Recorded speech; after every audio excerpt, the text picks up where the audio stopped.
Okay, exam debrief up to problem 43. Consider the point slope form of a line. This is something that you learned in Algebra 1. Used a lot in algebra, used a lot next year in calculus. To the right is a graph of a parabola and the line that is tangent to the curve at 0, 4. So there's a point on the parabola with the ordered pair 0, 4. And the slope of the line is -2, certainly heading down, right? It goes down 2 and over 1. So the slope is -2. What is the equation of the line? Well, I've given you pretty much all the bits and pieces that you need. Y minus 4, right? That's the y coordinate, is equal to -2, x minus 0. And that's the y coordinate. It goes there. Okay, so that's the answer. Cleaning that up, y minus 4 is equal to -2x. That's not one of the choices, but if we move the 4 to the other side, then we have y is equal to -2x minus 4. Some of you may be thinking, oh, this was easy because it was in slope-intercept form. And you're right, it is. We have the y-intercept of +4, right? And we have a slope of -2. So we could have, if we wanted to, just use the slope-intercept form. Remember, that would be y is equal to mx plus b, and arrive directly at -2x plus 4. So same. However, the point slope form is more general and more widely used next year. 44, this parabola contains the point 3/2, 13/4. Let's go ahead and dump this parabola into our calculator here.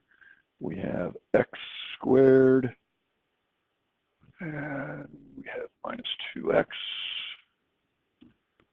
and then we have plus 4. Here it is in the standard window, zoom 6.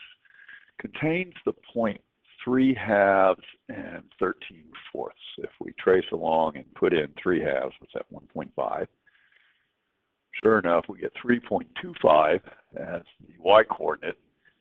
That is 13/4. The tangent line of the curve that passes through this point has slope is equal to 1/2. And by the by, you can actually draw that under the draw menu. You'll see the option for a tangent.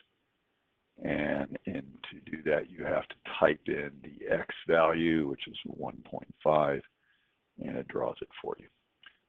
It also gives you the equation of the tangent line. Let's see. Y is equal to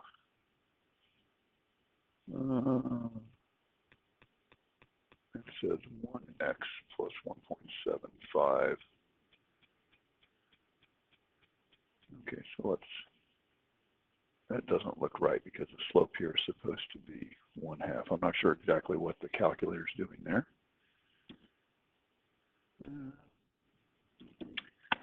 At any rate, let's go ahead and look at the problem. We have a point, which is 3/2 and 13/4.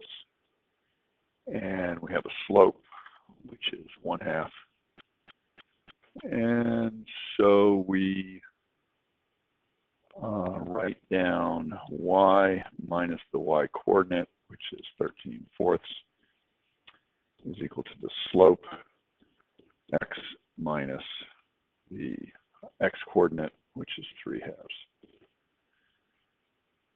So that's this choice right here.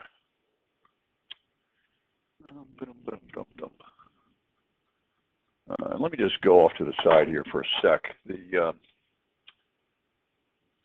parabola y is equal to x squared minus 2x plus 4 has something called a derived function. You'll learn this next year, which is 2x minus 2. And if we evaluate that at 1/2, y prime at 1/2, y prime at 3/2, sorry, evaluated at 3/2, because we want x to be 3/2, we get 2 times 3/2 minus 2, which is 3 minus 2, which is actually 1. So this problem was an error. The slope, you did not know this at the time, but this slope really was not 1/2. The slope is in fact going to be equal to 1. But at any rate, I gave you a point and a slope, and you needed to come up with choice A. 45. I put 45 and 46 together here. This is the same parabola that we had. Here's our graph. Let me get rid of the drawing, clear the drawing. And we have a vertex of 1, 3. We trace, we put 1 in, and we get 3 out, sure enough. And the line that's tangent to the curve at this point has slope equal to 0. Sure enough, horizontal lines have a rise of, remember, m is rise over run. And the rise, it goes up 0, and it runs however many you want, 2, 3, 5, it doesn't much matter. The slope is 0. What is the equation of this line? Well, y is equal to 3. Horizontal line is pretty straightforward. And likewise, the vertical line here has an undefined slope.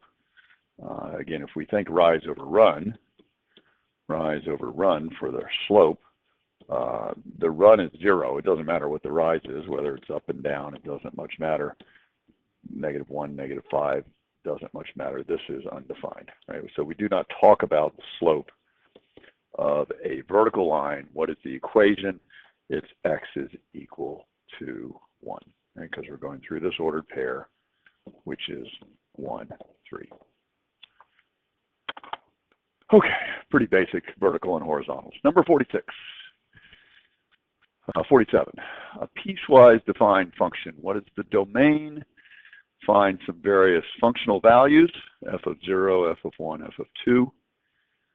Okay, now remember the domain are the x values that we can put in. I am not going to try to graph this on my calculator. There is a way of doing it, but I'm not going to do that. Instead, I'll just look at the definition here. And this allows us for an input for x values to have x values less than 1. We could have x values greater than 1. Right, and we can have x values, or sorry, that's equal to 1, and we can have x values greater than 1. So in fact, all real numbers are accounted for in this portion of the description. So the domain is all reals. And in particular, let's find f of 0. Well, f of 0, we know that this is the x right here, and that's certainly less than 1. So we're going to be using this blue rule right here, 0 plus 3. Which is 3. F of 0 is 3. F of 1, once again, 1 is defined right here, right? F of 1.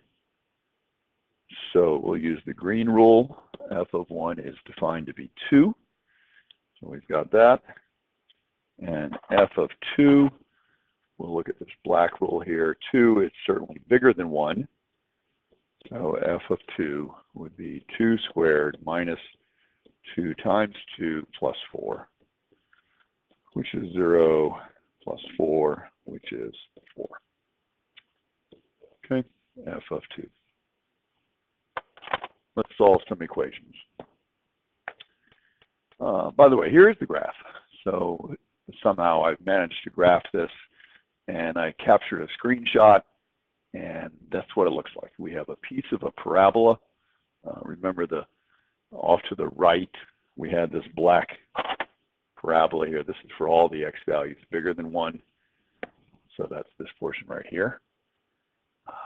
And then the green was just a single dot when x is equal to 1, y was 2. That's this guy right here. And for all the x values less than 1, we had this line, y equals x plus 3, and that is this portion right here. Okay? And by the by, remember we do have to pass the vertical line test. This is a function. So as this vertical line goes along, we cannot have dots one above the other here. So properly, if I were to describe this, I would say that there's an open hole here. There's missing there. and there's a point missing here as well. Okay, so that when we run a vertical line test for this function, we would not be violating that when x is equal to 1, we only get the value y is equal to 2. That's the only spot on the graph. Okay, let's see. Assuming the line continues down to the left, that's certainly true. My little blue arrow here going down forever.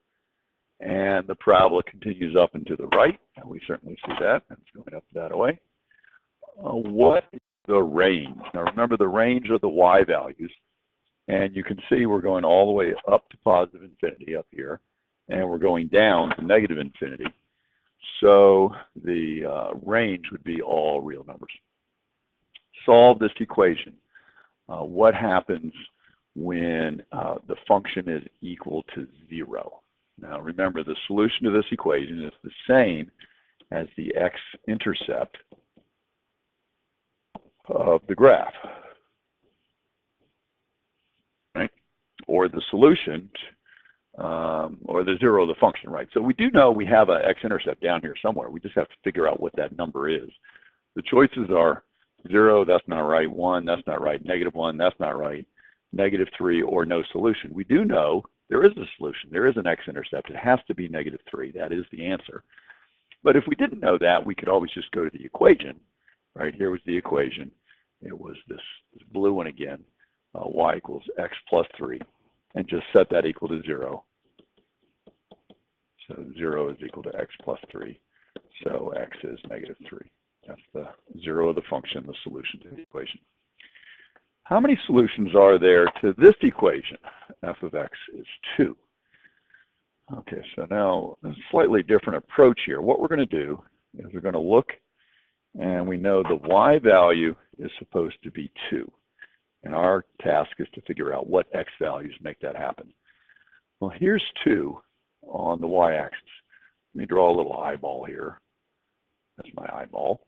And I'm looking across, and I see there are 2 places on the graph, one on the line that has a y coordinate of 2, and this single point, y is equal to 2. And those, in fact, are the 2 solutions. There are 2 solutions. If I asked what was f of 1, you would say 2. And if I said what was f of -1, you would also say 2. There are 2 solutions to this particular equation. How many zeros does the function have? We already answered that one. Remember, zeros are x-intercepts. So we know it has 1 x-intercept, 1, 0. Okay, number 55. Okay, so this is the first of a whole slew of solve the equation. 55, 56, 57, 58, 59, 60, 61, 62, 63. Okay, so yeah, solving equations, pretty basic idea in mathematics. Let me stop this video here, and then we'll do a separate one just for the equations.